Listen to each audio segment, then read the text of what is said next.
Ang kukulitin nyo ang kukulitin nyo. Ulitin ko na naman yung pag-video ko, di ba? Itong lifter na to, gumagana po ito. Ayan, so makikita nyo na medyo kalawang lang siya.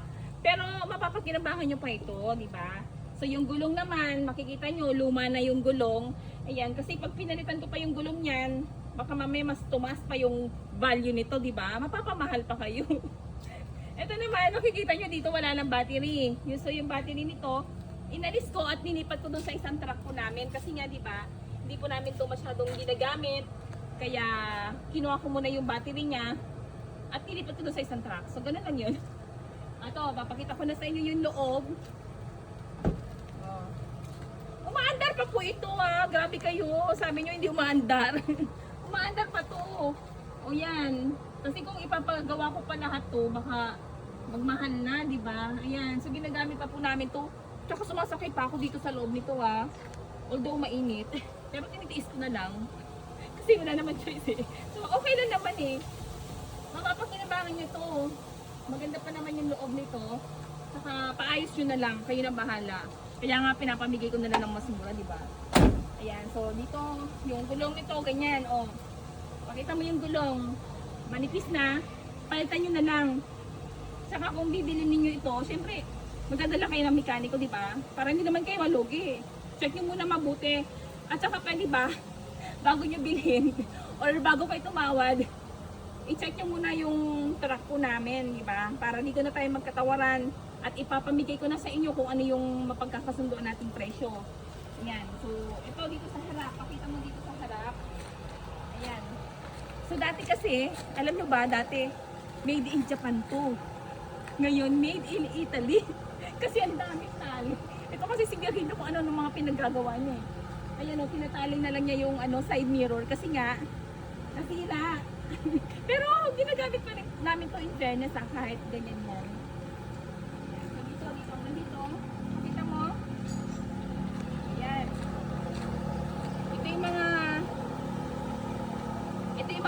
Vintage na sasakyan eh, di ba? Meron ba kayo nito?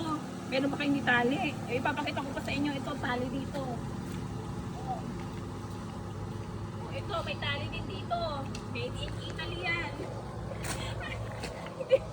Hindi na namin pinagawa, syempre, di ba? Kasi nga hindi namin ginagamit. So, itong sasakyan na to, itong truck na to, walang issue ito. Ang issue lang nito is hindi po namin ginagamit at nai-stock lang po siya dito sa farm. Kaysa naman tuluyang mabulok, di ba? Ibenta ko na, magkakapiraan pa, di ba? Ayan. Ditali din ito. Ang ganda. Ditali, di ba? So dito tayo sa side na to. Ayan, para makita niyo yung gulong. So yung mga ibang details kasi sinabi ko na sa mga ibang video ko. Check nyo na lang ah. Saka ano to? Ano ba tawag doon?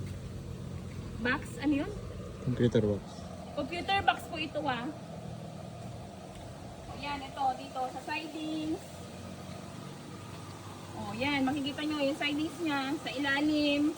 Ganun din. O, flat na nga eh, diba? Pero pwede naman ipaano to eh. Pabombahan na lang, yun. Saka nito sa ilalim. Okay? Ano pa ba? O, ano pa ba yung mga tanong ninyo? Okay? Yan, so gusto ko kasi bago kayo tumawad, i-check nyo po muna, no? O, dito rin, check nyo dito.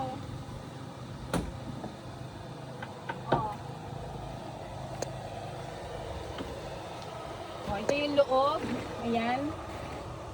O, di ba? Ayan. Okay pa naman to. Mapapakinabangan nyo pa yan. Ayan, dito. Okay? Yan yung loob niya. Pwede nyo naman linisan yan eh. Pwede nyo nang ipaayos to. Kunin nyo na to. Alam nyo kasi itong truck na to, naka-stock lang po siya dito. Dahil hindi ko pa mapagawa-gawa yung parking namin. Wala pang budget. Ayan yung parking. Ayan yung parking namin, oh. Kukulit ninyo eh. O yan. Hindi pa nagawa. Wala pa akong budget dyan. Abutin din kasi ng 100,000 kapag pinagawa ko. Kaya, tiis-tiis muna. Ganon. ngayon.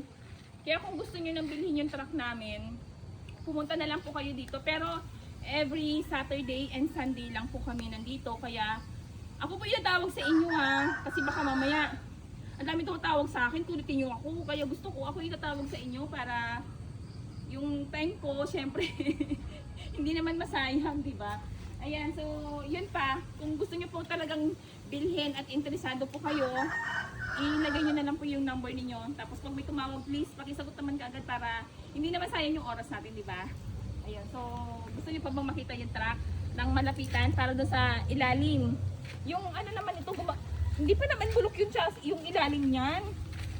Pakita ko sa inyo ulit, halika.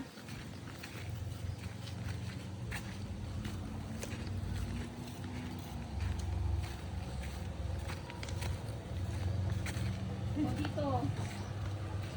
Hindi na ako magbibideo para ano, mas mapakita ko sa inyo. Oh, ayan oh.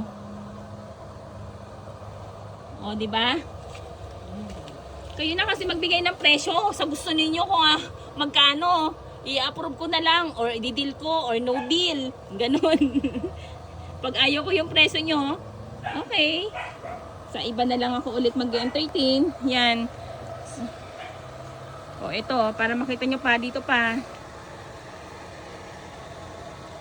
O ano pa ba? Ano pa ba yung mga nagtatanong sa akin? O doon naman tayo sa kabila. Hindi pa naman bulok to. Grabe naman kayo, makabulok. Pwede pa itong mapakinabangan. O dito sa ilalim nito. O yan. Saan pa? Dito pa. Oh. Okay. Oh, yan. Ang location po namin is Mangataran, Pangasinan. Ang engine po nito is 4M51. Okay? Oh. Battery niyan, walang problema ha. Pwede kong ibalik yung battery niyan. Gumagana po ito. Tumatakbo. Walang issue. Wala lang talaga kami maparkingan. At saka hindi lang po talaga nagagamit. Sayang kung tuluyan ng mabulok dito. Kaya mas maganda na ibenta ko na lang. Para mapagawa ko ng parking ko, di ba? Ganun lang 'yun. O ano pa ba? Saan pa ba? Okay, nakita niyo naman na yung loob, di ba? So comment lang po kayo or i-message niyo na lang ako sa Facebook account ko para doon na lang tayo mag-usap.